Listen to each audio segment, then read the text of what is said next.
RV people. So it's the end of July, and I figured I'd do a quick update of my wins, slips, and TBDs that I started doing at the end of June. So this is just a quick update from me based on our travels for the month, on what's been going well, maybe some slips that we had, and updates on things that we're still trying to feel out, we're still trying to work through. So let's start with our wins for July. And the first one is really getting into a rhythm with our setup and breakdown process. Kind of gotten it together, especially on my trip to Sioux Falls, and I was able to kind of just manage everything myself. It would have been nice to have another person to help out, but being able to get acclimated and get into a rhythm with your setup and breakdown process, that's been a good win, and helps to promote a lot of confidence, which is great. The second one is internet and working on the road.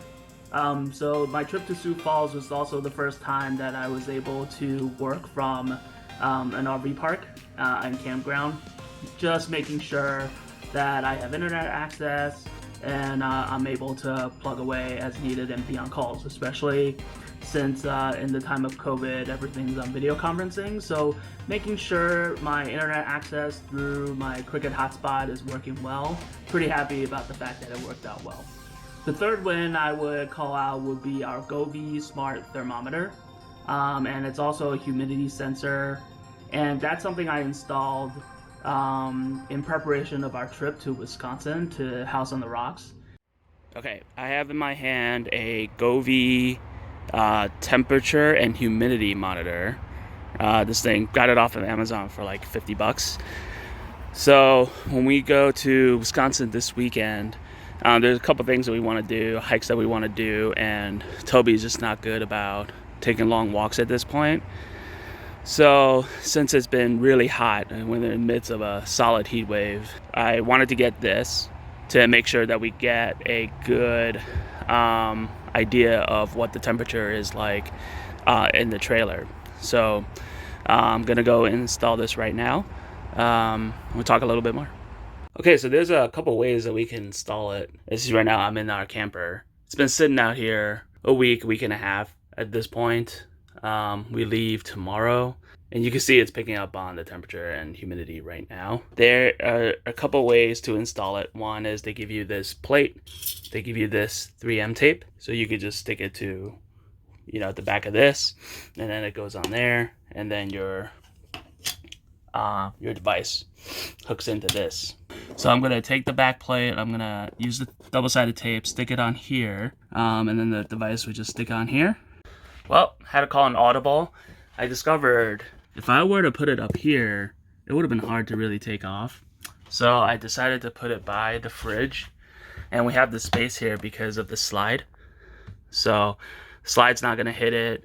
It'll just hang here. You see it's picking up the data just fine.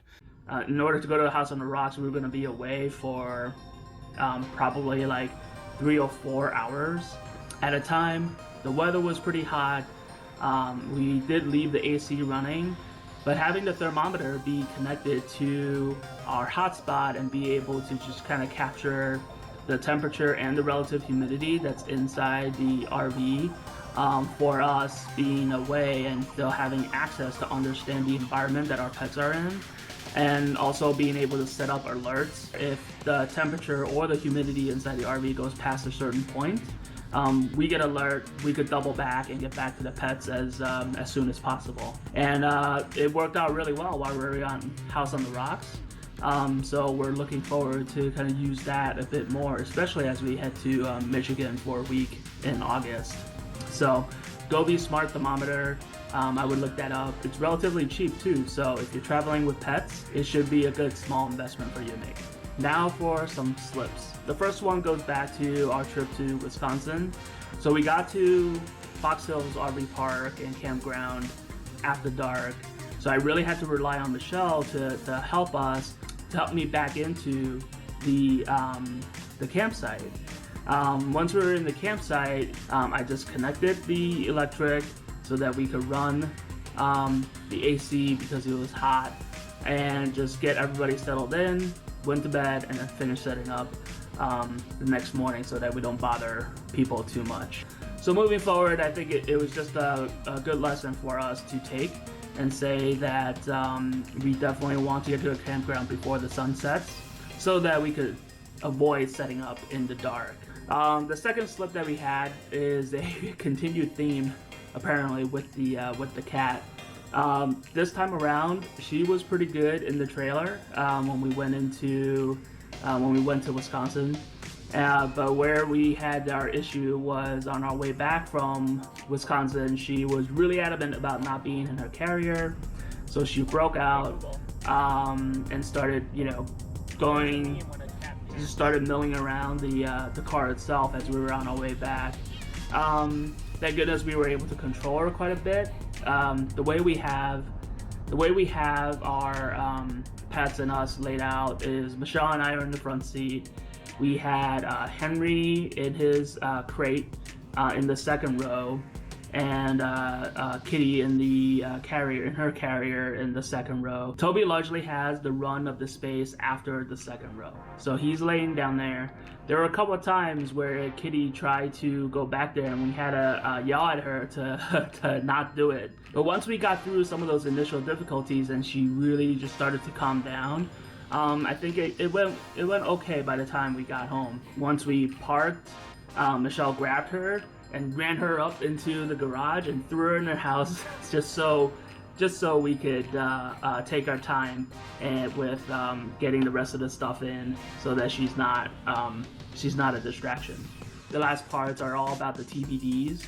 The first one is managing heat and humidity in the trailer and how that pairs up with surge protection. Basically, when I was in Sioux Falls, I ran into a scorcher of a weekend, if you will. Anytime I left to go out and explore or do whatever, the temperature in the trailer just skyrocketed really quickly up to 80 to 90 degrees.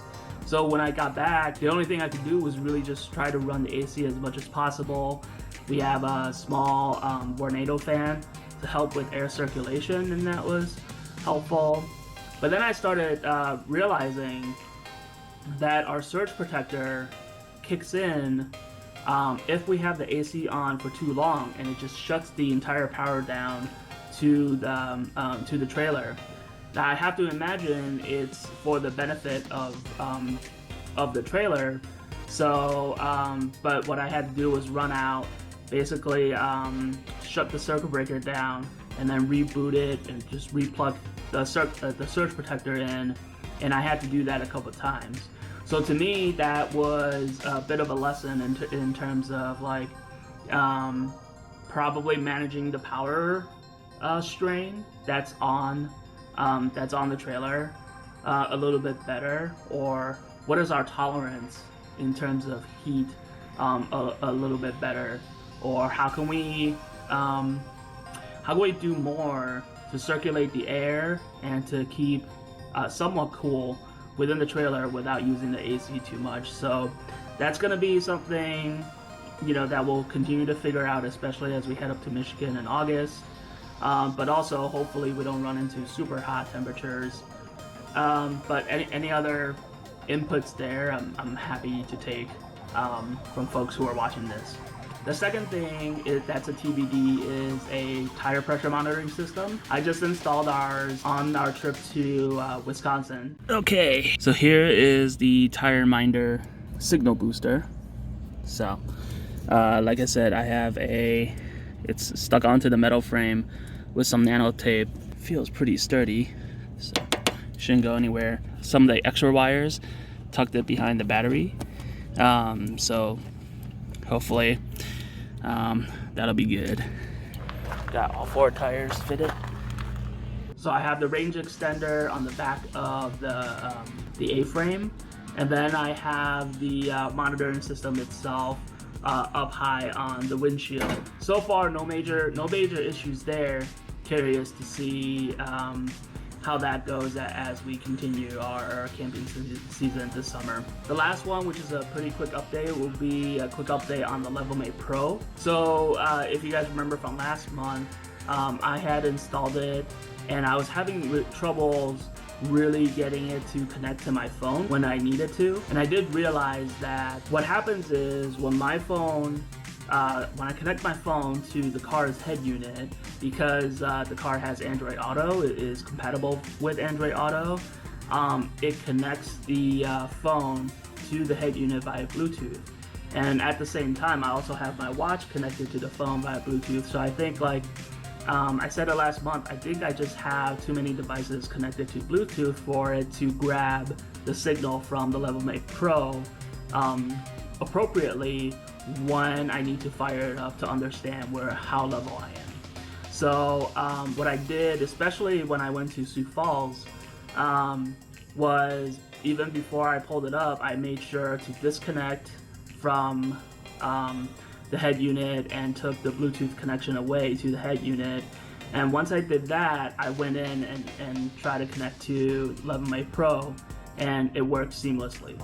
So that was a quick recap of July. Again, I think we see this as a learning process, and we are still learning, and we're probably going to be learning for the foreseeable future. So I'm hoping that these summaries are helpful to those of you who are watching, or those of you who are thinking about getting an RV, or are new to RVing and have just gotten out on the road. Hopefully it's helpful. So that's it for this month's wins, slips, and TBDs, and we'll see you in the next video.